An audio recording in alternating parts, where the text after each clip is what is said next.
എസ്ര അധ്യായം 4. ദേവാലയ നിർമ്മിതിക്ക് എതിർപ്പ്.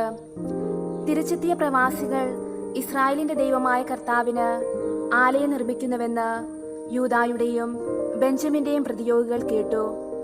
അവർ സെറുബാബേലിനെയും കുടുംബത്തലവന്മാരെയും സമീപിച്ചു പറഞ്ഞു, ഞങ്ങളും നിങ്ങളോടുകൂടെ പണിയട്ടെ.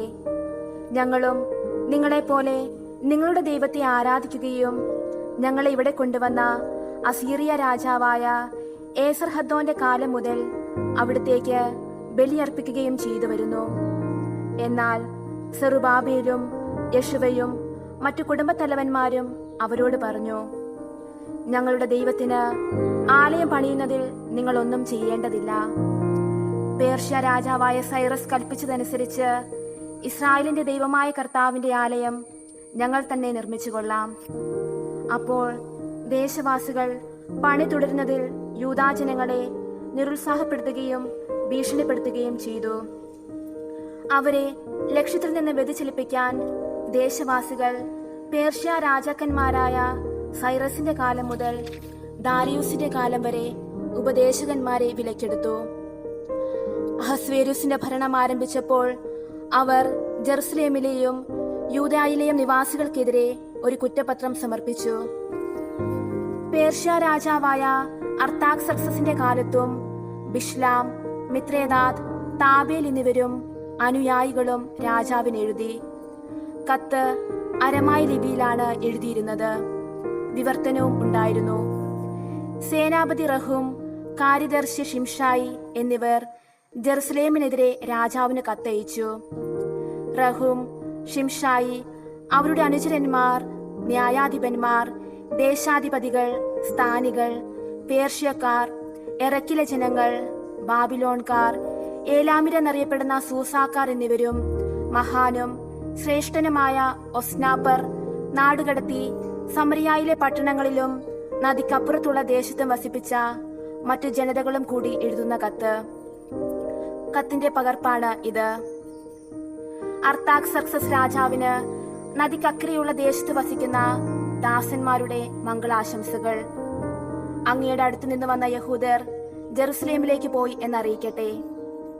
കലഹക്കാരുടെയും ദുഷ്ടന്മാരുടെയുമായ ആ പട്ടണത്തിന്റെ പുനർനിർമ്മാണം അവർ ആരംഭിച്ചിരിക്കുന്നു. അവർ അതിന്റെ മതിലുകൾ പൂർത്തിയാക്കുകയും അസ്ഥിവാരത്തിന്റെ അറ്റകുറ്റപ്പണി നടത്തുകയും ചെയ്യുന്നു. മതിലുകൾ പൂർത്തിയാക്കുകയും നഗരം പുനഃസ്ഥാപിക്കുകയും ചെയ്താൽ അവർ കപ്പമോ കരമോ ചുങ്കമോ തരുകയില്ല. അങ്ങനെ രാജഭണ്ഡാരം ക്ഷയിക്കും എന്നറിഞ്ഞാലും രാജാവിനെ അനാദരിക്കുന്നത് കണ്ടുകൊണ്ടിരിക്കാൻ അങ്ങയുടെ ആശ്രിതന്മാരായ ഞങ്ങൾക്ക് കഴിയുകയില്ല. അതിനാൽ ഞങ്ങൾ അങ്ങയെ വിവരമറിയിക്കുന്നു. അങ്ങയുടെ പിതാക്കന്മാരുടെ ചരിത്രരേഖകൾ പരിശോധിച്ചാൽ ഈ നഗരം കലഹകാരിയും രാജാക്കന്മാർക്കും ദേശങ്ങൾക്കും ഉപദ്രവകാരിയും ആണെന്നും പണ്ടുമുതലേ അവിടെ കലഹം പൊട്ടിപ്പുറപ്പെട്ടിരുന്നെന്നും അറിയാൻ കഴിയും. അതിനാലാണ് ഈ പട്ടണം നശിച്ചത്. പട്ടണം പുനഃസ്ഥാപിക്കുകയും മതിലുകൾ പൂർത്തിയാക്കുകയും ചെയ്താൽ നദിക്കിക്കരെയുള്ള ദേശത്ത് അങ്ങേക്ക് ഒരവകാശമുണ്ടായിരിക്കുകയില്ലെന്ന് അറിഞ്ഞാലും. രാജാവ് മറുപടി അയച്ചു, സൈന്യാധിപനായ റഹുമിനും കാര്യദർശിയായ ഷിംഷായിക്കും സമറിയായിലും നദിക്കക്കരെയുള്ള മറ്റു ദേശത്തും ജീവിക്കുന്ന അവരുടെ അനുയായികൾക്കും ശുഭാശംസകൾ. നിങ്ങൾ അയച്ച കത്ത് ഞാൻ വ്യക്തമായി വായിച്ചു കേട്ടു. ഞാൻ ഒരു കൽപ്പന പുറപ്പെടുവിച്ച് അന്വേഷണം നടത്തി.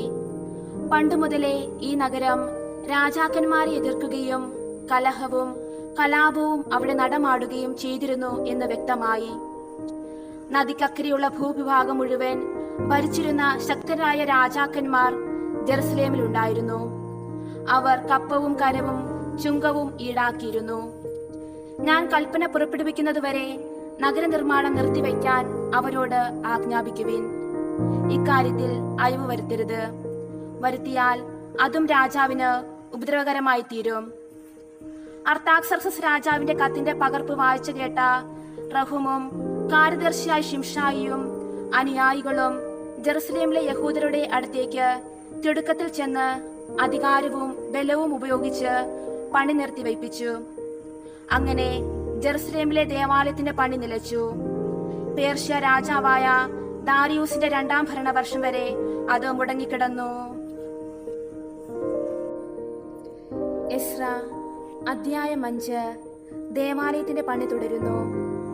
പ്രവാചകന്മാരായ ഹഗ്ഗായിയും ഇദ്ദോയുടെ മകൻ സക്രിയായും ഇസ്രായേലിന്റെ ദൈവത്തിന്റെ നാമത്തിൽ യൂദായിലും ജെറുസലേമിലുമുള്ള യഹൂദരോട് പ്രവചിച്ചു. ഷെയാൽത്തിയേലിന്റെ മകൻ സെറുബാബേലും യോസാദാക്കിന്റെ മകൻ യെശുവയും ജെറുസലേമിൽ ദേവാലയത്തിന്റെ പണി പുനരാരംഭിച്ചു. ദൈവത്തിന്റെ പ്രവാചകന്മാരും അവരെ സഹായിച്ചു. നദിക്കക്കരെയുള്ള പ്രദേശത്തെ അധിപതിയായ തത്തേനായിയും ഷെത്തേർ ബൊസനായിയും അനുയായികളും അവരോട് ചോദിച്ചു, ഈ ആലയം പൂർത്തിയാക്കാൻ ആരാണ് നിങ്ങൾക്ക് അധികാരം തന്നത്? കെട്ടിടം പണിയുന്നവർ ആരൊക്കെയെന്നും അവർ തിരക്കി. എന്നാൽ തങ്ങളുടെ ദൈവത്തിന്റെ ദൃഷ്ടി യൂദാ ശ്രേഷ്ഠന്മാരുടെ മേൽ ഉണ്ടായിരുന്നതിനാൽ ദാരിയൂസിന് വിവരമറിയിച്ച് മറുപടി ലഭിക്കുന്നതുവരെ അവർ തടയപ്പെട്ടില്ല. നദിക്കക്കരെയുള്ള പ്രദേശത്തിന്റെ അധിപതികളായ തത്തേനായിയും ഷെത്തേർ ബൊസനായിയും ഉപാധിപതികളും കൂടി ദാരിയൂസ് രാജാവിന് അയച്ച കത്തിൽ ഇപ്രകാരം എഴുതിയിരുന്നു: ദാരിയൂസ് രാജാവിന് മംഗളാശംസകൾ. അങ്ങ് അറിഞ്ഞാലും ഞങ്ങൾ യൂദാദേശത്ത് അത്യുന്നത ദൈവത്തിന്റെ ആലയത്തിൽ പോയി. അത് വലിയ കല്ലുകൾ കൊണ്ടാണ് പണിയുന്നത്. ഉത്തരം വെച്ചു കഴിഞ്ഞു. പണി ഉത്സാഹപൂർവ്വം മുന്നേറിക്കൊണ്ടിരിക്കുന്നു. ഈ ആലയം പൂർത്തിയാക്കാൻ ആരാണ് നിങ്ങൾക്ക് അധികാരം തന്നതെന്ന് ഞങ്ങൾ ശ്രേഷ്ഠന്മാരോട് ചോദിച്ചു. അങ്ങേ അറിയിക്കാൻ ഞങ്ങൾ അവരുടെ നേതാക്കന്മാരുടെ പേരുകൾ ആരാഞ്ഞു. അവരുടെ മറുപടി ഇതായിരുന്നു: ഞങ്ങൾ ആകാശത്തിന്റെയും ഭൂമിയുടെയും ദൈവത്തിന്റെ ദാസന്മാരാണ്. വളരെ വർഷങ്ങൾക്ക് മുമ്പ് മഹാനായ ഒരു ഇസ്രായേൽ രാജാവ് പണിതീർത്ത ആലയം ഞങ്ങൾ വീണ്ടും പണിയുന്നു. ഞങ്ങളുടെ പിതാക്കന്മാർ സ്വർഗസ്ഥനായ ദൈവത്തെ പ്രകോപിച്ചതിനാൽ അവിടുന്ന് അവരെ കൽദായനായ ബാബിലോൺ രാജാവ് നബൂഖദ്നേസറിന്റെ കൈകളിൽ ഏൽപ്പിച്ചു. അവൻ ഈ ആലയം നശിപ്പിക്കുകയും ജനത്തെ ബാബിലോണിലേക്ക് തടവുകാരായി കൊണ്ടുപോവുകയും ചെയ്തു. എന്നാൽ ബാബിലോൺ രാജാവായ സൈറസിന്റെ 1-ാം ഭരണവർഷം ഈ ദേവാലയം പുനർസ്ഥാപിക്കണമെന്ന് അവൻ കൽപ്പന പുറപ്പെടുവിച്ചു. നബൂഖദ്നേസർ ജെറുസലേമിലെ ദേവാലയത്തിൽ നിന്ന് എടുത്തുകൊണ്ടുപോയി ബാബിലോണിലെ ക്ഷേത്രത്തിൽ വെച്ചിരുന്ന സ്വർണവും വെള്ളിയും കൊണ്ടുള്ള പാത്രങ്ങൾ സൈറസ് രാജാവ് താൻ ദേശാധിപതിയായി നിയമിച്ച ഷെഷ്ബസാറിനെ ഏൽപ്പിച്ചു. സൈറസ് അവനോട് കൽപ്പിച്ചു, ഈ പാത്രങ്ങൾ കൊണ്ടുപോയി ജെറുസലേമിലെ ആലയത്തിൽ വയ്ക്കുക. ദേവാലയം യഥാസ്ഥാനം വീണ്ടും പണിയട്ടെ. ഷെഷ്ബസാർ ജെറുസലേമിൽ വന്ന് ദേവാലയത്തിന് അടിസ്ഥാനമിട്ടു. അന്നു മുതൽ പണി നടക്കുന്നു. ഇന്നും പൂർത്തിയായിട്ടില്ല. അതിനാൽ അങ്ങേക്ക് ഉചിതമെന്ന് തോന്നുന്നെങ്കിൽ ബാബിലോണിലെ രാജകീയ രേഖകൾ പരിശോധിച്ച് ജെറുസലേമിൽ ദേവാലയം പുനർസ്ഥാപിക്കാൻ സൈറസ് രാജാവ് കൽപ്പിച്ചിട്ടുണ്ടോ എന്ന് നോക്കി രാജഹിതം ഞങ്ങളെ അറിയിച്ചാലും. എസ്ര അധ്യായം 6. ദാരിയൂസ് രാജാവിന്റെ കൽപ്പന അനുസരിച്ച് ബാബിലോണിൽ സൂക്ഷിച്ചിരുന്ന രേഖകൾ പരിശോധിച്ചു. മേദ്യാദേശത്തിന്റെ തലസ്ഥാനമായ എക്ബഥാനയിൽ കണ്ടെത്തിയ ഒരു ചുരുളിൽ ഇങ്ങനെ രേഖപ്പെടുത്തിയിരുന്നു: സൈറസ് രാജാവിന്റെ 1-ാം ഭരണവർഷം ജെറുസലേം ദേവാലയത്തെക്കുറിച്ച് പുറപ്പെടുവിച്ച കൽപ്പന. കാഴ്ചകളും ദഹനബലികളും അർപ്പിക്കുന്ന ആലയം പുനർസ്ഥാപിക്കണം. അതിന് 60 മുഴം ഉയരവും 60 മുഴം വീതിയും ഉണ്ടായിരിക്കണം. 3 നിരക്കല്ലുകൾക്ക് മുകളിൽ ഒരു നിരത്തടി എന്ന ക്രമത്തിലായിരിക്കണം പണി. അതിന്റെ ചിലവ് രാജഭണ്ഡാരത്തിൽ നിന്നായിരിക്കും. ജെറുസലേമിലെ ദേവാലയത്തിൽ നിന്ന് നബൂഖദ്നേസർ ബാബിലോണിലേക്ക് കൊണ്ടുപോയ വെള്ളിപ്പാത്രങ്ങളും സ്വർണപാത്രങ്ങളും ജെറുസലേമിൽ തിരികെ കൊണ്ടുവന്ന് ദേവാലയത്തിൽ യഥാസ്ഥാനം വയ്ക്കണം. അതിനാൽ നദിക്കക്കരെയുള്ള പ്രദേശത്തിന്റെ അധിപനായ തത്തേനായിയും ഷെത്തേർ ബൊസനായിയും അനുയായികളും തടസ്സം നിൽക്കരുത്. ദേവാലയത്തിന്റെ പണി നടക്കട്ടെ. യഹൂദന്മാരുടെ ദേശാധിപതിയും ശ്രേഷ്ഠന്മാരും കൂടെ ദേവാലയം യഥാസ്ഥാനം പണിയട്ടെ. ദേവാലയ പുനർനിർമ്മാണത്തിന് യൂദാ ശ്രേഷ്ഠന്മാർക്ക് നിങ്ങൾ എന്തു ചെയ്തു കൊടുക്കണമെന്ന് ഞാൻ കൽപ്പന നൽകുന്നു. നദിക്കക്കരെയുള്ള പ്രദേശത്ത് നിന്ന് പിരിച്ച കപ്പം രാജഭണ്ഡാരത്തിൽ നിന്ന് ചെലവ് പൂർണ്ണമായി വഹിക്കുന്നതിന് അവരെ താമസമെന്നെ ഏൽപ്പിക്കണം. അവർക്ക് ആവശ്യമുള്ളതെല്ലാം സ്വർഗസ്ഥനായ ദൈവത്തിന് ദഹനബലി അർപ്പിക്കാൻ കാളക്കിടാവ്, മുട്ടാട്, ചെമ്മരിയാട് എന്നിവയും ജെറുസലേമിലെ പുരോഹിതന്മാർക്ക് ആവശ്യകമായ ഗോതമ്പ്, ഉപ്പ്, വീഞ്ഞ്, എണ്ണ എന്നിവയും അനുദിനം മുടക്കം കൂടാതെ കൊടുക്കണം. അങ്ങനെ അവർ സ്വർഗസ്ഥനായ ദൈവത്തിന് പ്രസാദകരമായ ബലികൾ അർപ്പിക്കുകയും രാജാവിനും പുത്രന്മാർക്കും വേണ്ടി പ്രാർത്ഥിക്കുകയും ചെയ്യട്ടെ. ഈ കൽപ്പന ലംഘിക്കുന്നവന്റെ വീടിന്റെ തുലാം വലിച്ചെടുത്ത് അവനെ അതിൽ കോർക്കണം. അവന്റെ ഭവനം കുപ്പക്കൂന ആക്കുകയും വേണം എന്ന് ഞാൻ കൽപ്പിക്കുന്നു. ഈ കൽപ്പന ലംഘിക്കുകയോ ജെറുസലേമിലെ ദേവാലയം നശിപ്പിക്കാൻ ശ്രമിക്കുകയോ ചെയ്യുന്ന രാജാക്കന്മാരെയും ജനങ്ങളെയും തന്റെ നാമം അവിടെ സ്ഥാപിച്ച ദൈവം നശിപ്പിക്കട്ടെ. ഞാൻ ദാരിയൂസ് പുറപ്പെടുവിക്കുന്ന കൽപ്പന ഇത് ശ്രദ്ധാപൂർവം നിറവേറ്റണം. ദേവാലയ പ്രതിഷ്ഠ. ദാരിയൂസ് രാജാവിന്റെ കൽപ്പന നദിക്കക്കരെയുള്ള ദേശത്തിന്റെ അധിപതികളായ തത്തേനായും ഷെത്തേർ ബൊസനായും അനുചരന്മാരും സുഹൃത്തുക്കളും ശുഷ്കാന്തിയോടെ അനുവർത്തിച്ചു.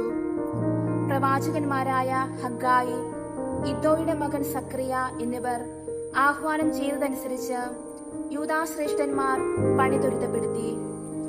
ഇസ്രായേലിന്റെ ദൈവത്തിന്റെ കൽപ്പനയും പേർഷ്യ രാജാക്കന്മാരായ സൈറസ്, ദാരിയൂസ്, അർത്താക്സർക്സസ് എന്നിവരുടെ ആജ്ഞകളും അനുസരിച്ച് അവർ പണി പൂർത്തിയാക്കി.